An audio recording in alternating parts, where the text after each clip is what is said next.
Hello again. My guest today is one of my favorite people and one of the most talented people I know. His name is Gerald White. Gerald, thanks for being here. Thank you, Daniel. It's a pleasure. Gerald, what do you do for a living? I do voices for session. We're called a session singer in the hmm music world. hmm So I do sessions for film and TV and albums or CDs. First, let's name drop. Name a few movies that we have heard your voice in over the years. Avatar, Spiderman, The Matrix, um, Enchanted, I believe you did Star Wars. Star Wars. Yeah. Yeah, yeah. So, in other words, if we've gone to see most, I imagine not all, but if we've gone to see most blockbusters over the last 10 or 15 years, a lot of them we've heard your voice. hmm I've done probably 160 160 or films. 170, something like that. Films. Films.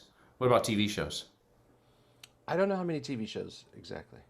Okay. Do you do these singing gigs alone or in groups? They're always in groups. So usually groups of at least, I would say, 8 people normally hmm to upwards to 80 voices. 80.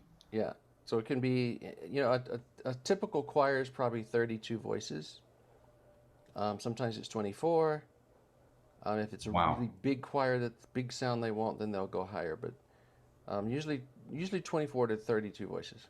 What is it like to sing in a choir of 80 or 60 or 50 professionally trained singers? What's that like? It's incredible. It's like it's what I moved here to do, even though I didn't really know how to get into it. But it's exciting. It's stressful, but in a good way. So you're in a group of 80, let's say, who used 80 professional singers? What big budgeted production did that? Gosh, I don't remember exactly which. Okay. Maybe King Kong, I think. One of those. Yeah, okay. How big a room are you recording in with 80 singers?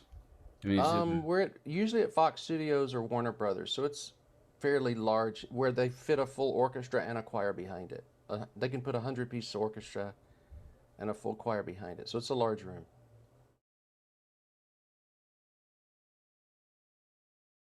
so you said it's what you moved here to do, and you're in the San Fernando Valley. Where did you move from? Mississippi. So I grew up in Yazoo City, Mississippi. Yazoo City, Yazoo City. a It's an bustling Indian. It's an metropolis. Indian tribe. Is it really? Yes, an Indian tribe name. Went to college there, uh, to Mississippi College, which is in Jackson. Studied classical piano. Well, you skipped ahead of Yazoo City, though. I had a couple questions about Oh, that. okay, okay. We'll go back to Yazoo. That's right. How many people live in Yazoo City? About 6,000. Okay, and how many generations of your family lived in Yazoo City, Mississippi? Just just two, two generations. Two generations. Okay, and you had brothers and sisters? 3 brothers. When did you first sing? I was singing. I don't remember when I first sang. I was little. My dad sang a lot. hmm My mom sang some. They both played the piano. They were very musical. He had a music room In your where he house, you listened had to. a music room. Yeah, my dad did. Where he would sit and practice conducting and stuff. It's kind of something he always wanted to do, although he didn't do that. So I would listen to records and start to sing. I would go into the sit down at the piano and start playing the piano and sing what I had heard on the record. My mom said I was like 3 or 4, something like that. When you started singing along with records. hmm We're going to talk about the job requirements of your job, hmm but one of them is you're not out of tune. And that's not something you start to do as a teenager or an adult. So you probably were spot on. I'm not trying to glamorize it, but you probably were spot on even as a little kid. Yeah, I think so. I think even with working with voice students, I think it's something you're born with it or not. You can make it better if it's not great, but really good pitch is just kind of built in. Right. It's difficult to describe, isn't it? How we adjust the note that we're singing. The chords lengthen, like if you take a rubber band and stretch it like that. So it's learning where those positions are. How far, if it's flat, it needs to extend a little bit further. Right, learn almost like learning. I never thought about it. Learning like where your fingers go, because on a guitar you have frets that tell you where the fingers go. Like on a fretless Right, on a violin you or don't. violin. Right, exactly. Right, so that's essentially what you're doing. You're learning the positions of the notes. Hmm. And I would say I got most of my experience in church. 90% What was that was church. experience? What did you do there? I grew up in church. We lived at church. I mean, literally. We were there Sunday morning, Sunday night, Wednesday night, Friday night.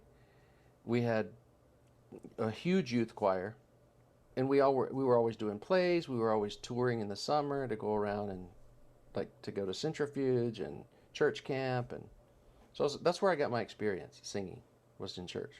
So you went to college, majored in piano, Piano, classical piano, yeah. classical piano. Hmm. And the reason I loved to play, but I remember talking to the professor saying, if you should major in something that can pay you. You didn't say accounting or architect. Well, actually my piano teacher did, like my second year, said, you could just take business and you would actually have more time to practice and still play your piano, and you would be guaranteed a job. And they just know the reality of it. How good a piano player are you, or were you? I used to be really good. You did? I mean, I was 5 years, studying, practicing 8 hours a day, playing Chopin and Ravel, and I still play all the time. I play for my students. I accompany, Right. things. I've directed music at churches and stuff, but I haven't played to that degree in a long time. Do you think the chops are still there? Could you get it back? I think I could get it back. I sometimes pull the pieces out and think, why didn't I keep doing this? I've heard many people say, I wish I hadn't quit. I have never heard anyone say, I wish I had quit. Did you perform as a singer, as a pop singer, during college? Yeah, I had a minor in voice, so I went to do the competitions, and I got in a group called Priority. We toured around, sang in choirs, we had choir tours. I sang a lot, and I always liked that better. Then sitting alone in a room. Playing Chopin all day, yes. Would you indulge me and everyone watching and listening? Can you sing a little something for us so we know what your voice sounds like? I'll do a song that I wrote Okay. after one of the sessions I had out here. The time of day when everybody's sleeping, growing up, the covers round my head was the safest place I'd known. I'd wake up dreaming and see if I was breathing. Already something calling me to step out on my own. What is my song? What is my path? Is there any place I can show the world just where I'm at? What is my dream? What do I believe? Does anybody here know what I mean? What is my road? What are the reasons I may one day comprehend why I am here, wherever here is? What is my song? Man, you gave me a chill. Right, I mean, really, Gerald, such a beautiful voice, beautiful song. Kind of ironic. So you did that after a session, singing someone else's music, presumably, right? The Mhm. entire time at a session. Yeah, I did it after we had just recorded Happy Feet, Happy Feet, the animated show. the animated penguins. Yeah, Yeah, and the story of all the penguins have a song, and right. there was one that did not, but he found what his specialty was, which was dancing. So I remember and it was it was probably the most fun gig I've ever done in my life. I was there with the orchestra, I mean instrumentalists, the choir. Um, Patti LaBelle was there in one booth. Yolanda Adams was in another booth. Yeah. So there was just a lot. There was a lot going on. It was a lot of fun music. We were doing Stevie Wonder tunes and stuff like that. And I remember thinking I was validated. I had made it. I don't. I was in my late 30s, I think. Yeah. And then what I had set out to do, I felt like that day was confirmation that I had made it. So I went, got in the car, drove home, and wrote this song Mm. kind of about that experience, just searching for what your purpose is in life.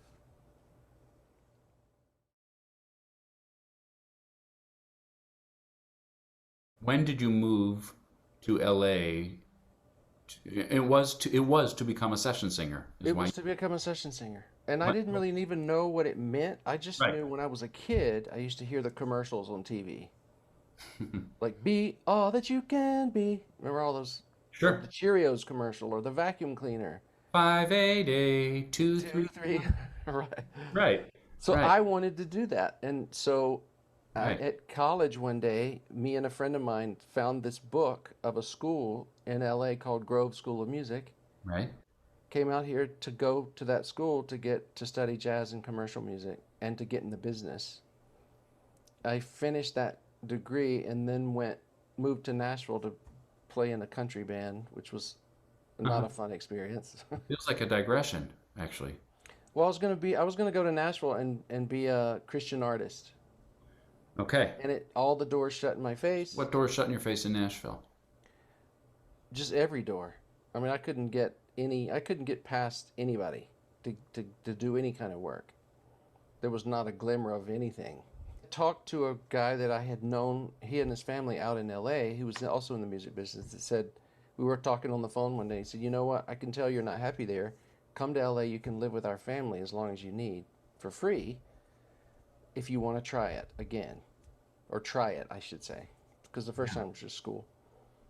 So I moved back. Where'd you work? Got a job at a church.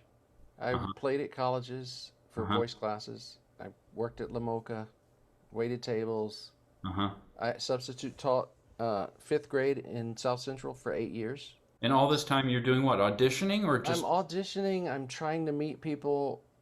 I think one of the things, and this is something I tell my students a lot, one of the things I didn't do enough is I don't like the schmoozing part of the business. I didn't like the parties. I didn't want, I felt like if I had a degree, why should I go take another music class? So I remember somebody telling me at some point, why don't you go take this sight singing class at the Screen Actors Guild? And I remember my response was, why do I need to take sight singing? I you have don't need two it? degrees. Right. Right. I don't need. But I went anyway, and I met in that class. My teacher was ended up being Stan Farber, who was the voice I used to hear as a kid singing Sunday, Monday, happy days, Right. Tuesday, Wednesday, that. So I met him, and he introduced me to Sally Stevens, who's hired me for my first job, and I still work for her to this day.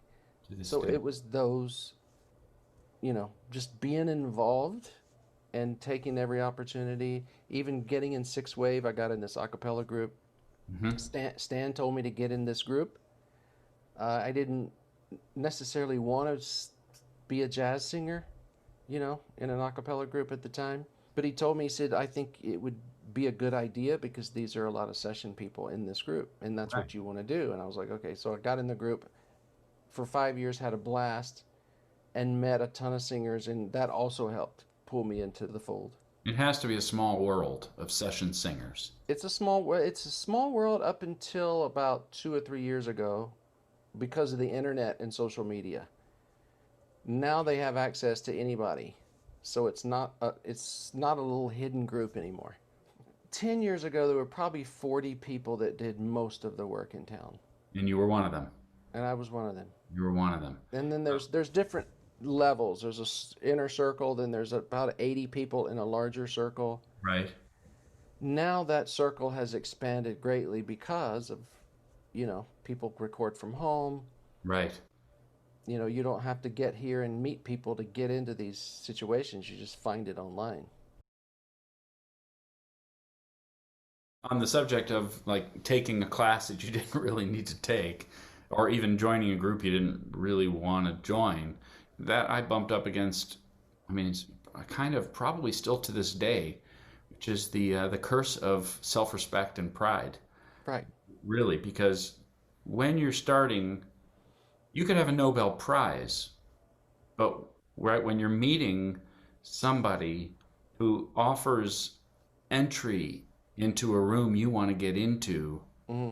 that's not the time to flash your credentials and impress them. It's actually the time to defer to their superior experience and access in that world. It's the time to actually, it's hard for me, it's the time to actually keep my mouth shut and listen and learn and say thank you rather than demonstrate that we're somehow equals. The phrase from Jerry Maguire, it's a pride swallowing siege sometimes. It is true, and what I always felt was nobody's impressed. I mean, because these are the top of the top. You know, you walk in a session like we were talking about the music side of it. You walk in and you read down. Sometimes we'll do 24 songs in one session, and it So yeah, sounds like it's been polished for months. It's and those right. people are not impressed with the next talent that comes in.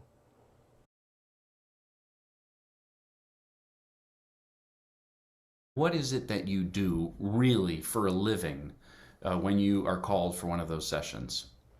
It's a box full of things. I would think the most important is you're extremely easy to get along with and you're not arrogant.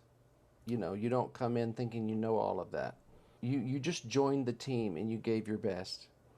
You have to be able to sight read really well.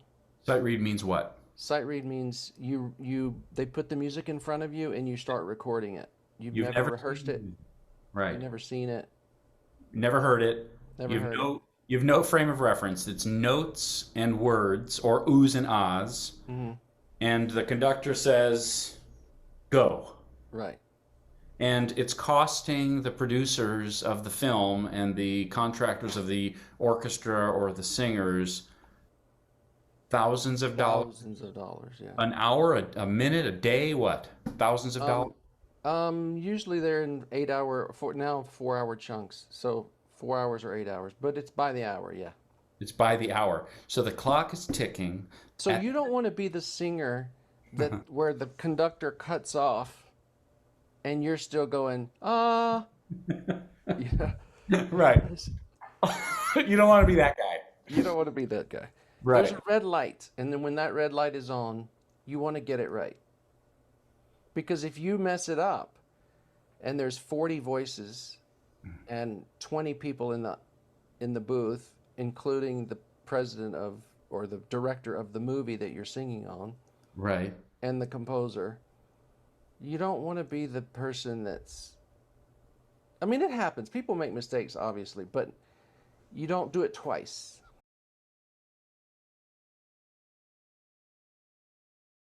Do people get sent home? They don't get sent home, but they don't get called back. That's happened a lot, for sure. It's noticeable if somebody's what has the wrong attitude, is a little pitchy in an unexpected way, In a pitchy, cannot read or cannot blend. cannot blend. You know, it's something you learn over time. You really have to be able to drive your instrument. You can be a phenomenal soloist, and Right. that's what you do. You do it the same way all the time, kind of thing. Right. But you go in a session like this, and they'll say, "Okay, we want a Disney light, airy sound, sort of like Snow White back in the day, a very narrow vibrato when you Right. do use it. Start most of the phrases straight, and then you can move into vibrato at the end. They're dialing all these things that they want you to do. You have to really be able to be in control of your voice. Or we want a Russian, dark, covered sound that spins a little bit. Right. The sound that spins out a little bit. So it's not really a vibrato, it's just kind of a, semi vibrato. And so you Right. have to have everybody be able to get close enough to that so that it creates the sound that they want.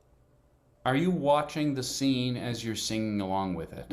No, we watch it after. As soon as we finish a take, we turn around and it's up behind us over our head, and we all turn around and watch it as they play it back and see how it fits to the picture. They don't ever show you the scene and press play so you can Rarely. hear? Rarely. Rarely. They We, don't we bother. we worked on Mulan, and they did show us a lot of that movie before we sang each take, so that we could get the feel of what's going on. The But live that's action Mulan or the animated one? the one that just came out, just released. Is there any glamour to these gigs? Do you go home tired and sweating and I mean, It's a hard day. It's a long day, and you're working. You're on the clock. You're on a contract, so you have a 5 to 10 minute break per hour. Then once you're singing, you're on. You're like on the whole time. You don't stop. You don't go to the bathroom. You can't stop and have a Coke or check your phone. You're just reading for 50 minutes, and then you take a break, and then we go back and do it again. So yeah, at the end, it's a long day. The glamour part, we rarely ever meet the celebrities or the actors of the movie. right. We usually can't talk to the people behind the booth. It's kind of understood that you don't go back. You stay out there and do your job, and then you And leave.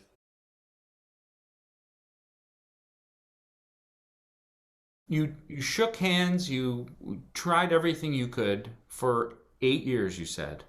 Waiting tables, teaching lessons, singing anywhere you could. And what was the earliest experience you remember where you thought, I think this is going to work. I've shaken the right hand and done the right gig and did a good job. I think when I had done some sessions, but small ones, singing somebody's backup for their album or something like that. It was the year of 9/11. Okay. 9/11 had just happened. I was still teaching school. I was to the point where I was literally ready to come back home. I was going to pack my bags. I was that frustrated because I'd been there. I was in my 30s now. Right. And in the class, the sightseeing class that I was taking at the time, when Right. Sally came as a guest, she Stan told her, "Why don't you hire this guy? Really? He's a tenor, he's good, blah blah blah. Hire him." And so she goes, "Okay, great." So the next week, she calls me for my first film, Right. which was Behind Enemy Lines, and that's the job that I thought, okay, well maybe I'll stay, because I Behind went enemy in and that lines. that was my first experience in a big stage with a choir, and I was nervous, but was now meeting all these people that do all this work. And by the way, this I had contacted, and this is very common. I had contacted these contractors for years. You Of had the course. list of, and at that time there was no social media or anything, so you just, unless they wrote you a letter back or called you, it didn't. You never heard from them. So when I met Sally, I had been in contact with her for a long time, like from my side. Right. It just took the introduction. At that time, she didn't hear what I sounded like. She just went off this guy's recommendation. She didn't even need a demo from you. He said, hire this guy, and the next week you had a gig. Because he had been one of the top people in town for years. He redirected your life with that sentence. Oh yeah, for sure. Like, actually grabbed the steering wheel and pulled. Mm-hmm. You'd be back in Mississippi, do you think? I don't know. Probably not in Mississippi, but who knows? So you did Behind Enemy Lines, and did you do a good job that day? I think I did a good job. I probably did a good job. I feel like I was very nervous, but there's a saying in the business. It's called SAQ, which basically means suck along quietly. So if you don't know that you're right, or you don't know what to do in a situation, especially when you're new, you just back away, be very quiet, be involved, and then come back in when you know you can. Suck along quietly. And there were all I don't they're not really spies. I shouldn't call them spies, but the people that hire for these jobs always put somebody next to the newbies Oh, as to report back. So if you're new on the job, you're looking around the room and you can tell if there's like two new people on the job. Well, right. next to those two people some singer that's going to report back to the contractor how they did. Right. Do you know the person who was watching you that day? I don't.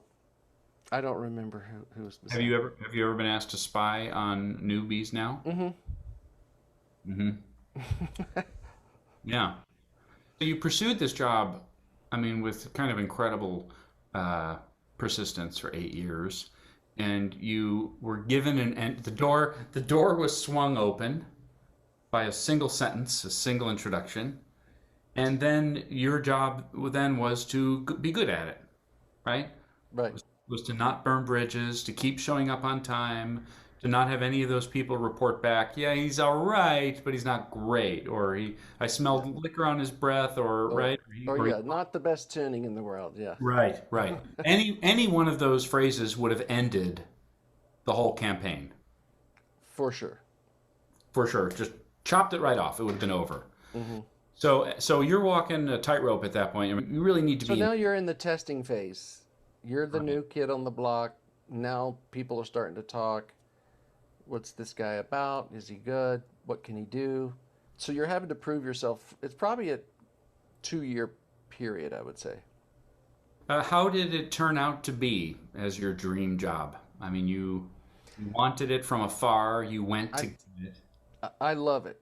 I mean, it brings me the most joy, I would say, and not that other things don't bring me. Like I love teaching.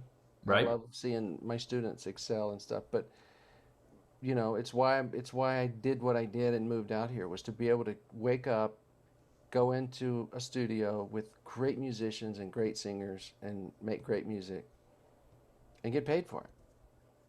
It's like a high for sure.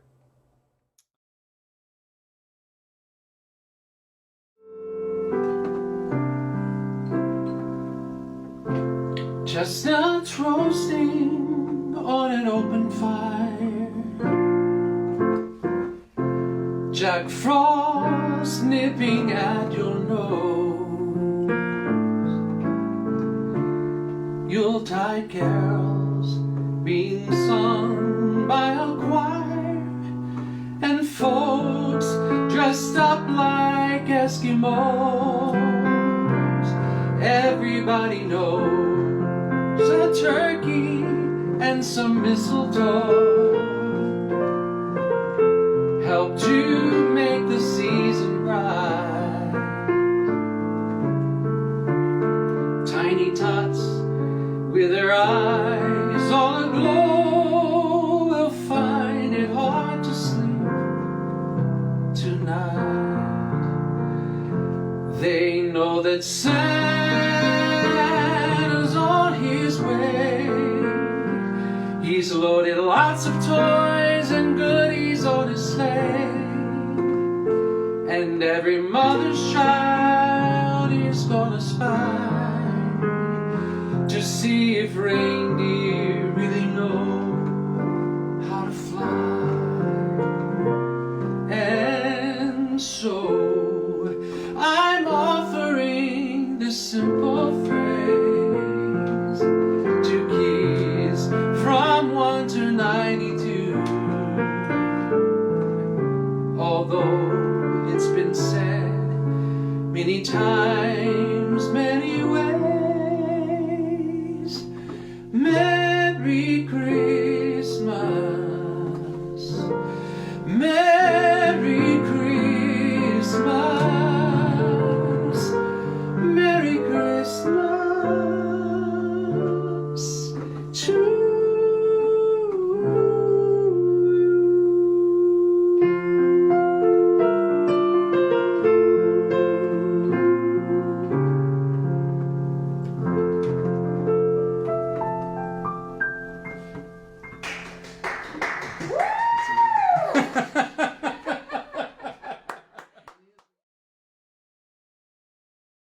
I'd probably be remiss if I didn't ask at least a little bit. I think people watching probably be a little curious about how the finances work.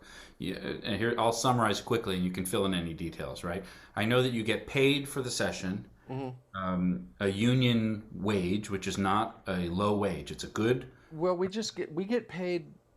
We're on a day player contract, which with Okay. SAG, if you're an actor, a singer, whatever, you work on a day player contract. It's a set rate for everybody. Set rate for everybody. SAG, by the way, Screen Actors Guild. Screen Actors Guild. You get paid whatever that standard rate is. If it's a 4 hour call, it's this is specific rate. If it's an 8 hour call, it's a specific A rate. few $100s or something like that, right? hmm Okay. Yeah, And okay. then you get residuals from that project Right. by Royal.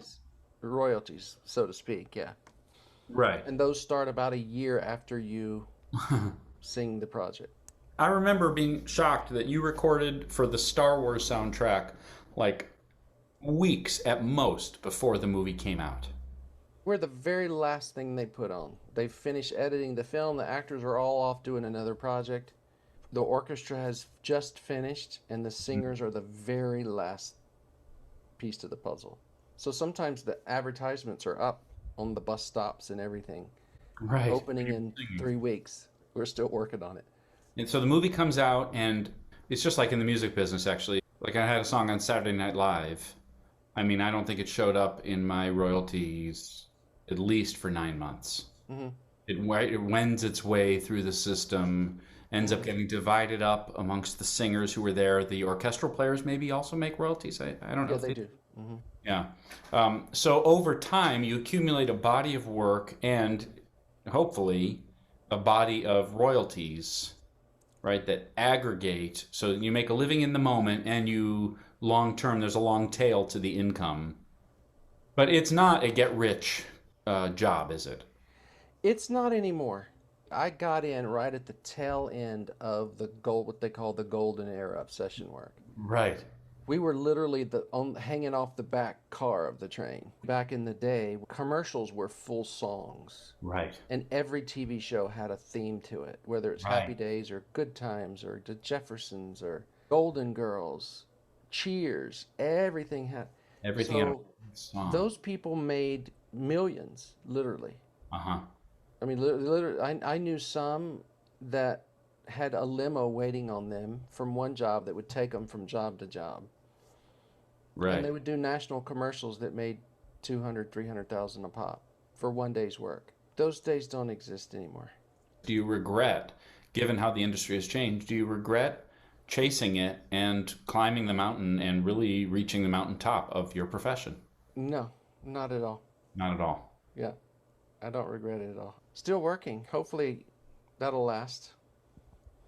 No reason why I wouldn't. You got the goods. Yeah. And once the industry's back, which it's right been pretty Yeah. Oh dormant, yeah. The COVID year. Yeah. That's that's been tough. Yeah. yeah. It's been tough. There are multiple threads in your professional life story that I just think are so impressive and cool. Like it's very obvious to me and anyone who knows you. This is not somebody who clawed his way to the top of his business or lords it over anybody. This is somebody who just does a good job and is a nice person along the way. I could have used some more claws. Now I that I look understand. back. I understand. Fair Yeah. enough. In a movie, it would be a silly, cliched thing, but in real life, it's pretty impressive to come from a town of 6,000 in Mississippi to arrive in that studio for Avatar, for one of the world's, the biggest movies ever made, for Star Wars, another one of the biggest movies ever made. I mean, to arrive in an upper echelon of an industry that is as exclusive as they come, I mean, it's really a testament to talent plus persistence plus decency and honesty and professionalism. I just really admire you, and I Well, just thank you. really appreciate you taking the time to tell a little bit of your story and how you arrived in this career of yours. Thank you. So I thank feel you. very blessed. Absolutely. Thank you, Gerald. And may the COVID cloud hanging over the entire entertainment industry lift so that you can get Lift, back to doing please. your amazing job. Yeah. Yeah. Sounds good. Thank you, Daniel. Thank you for being here, Gerald.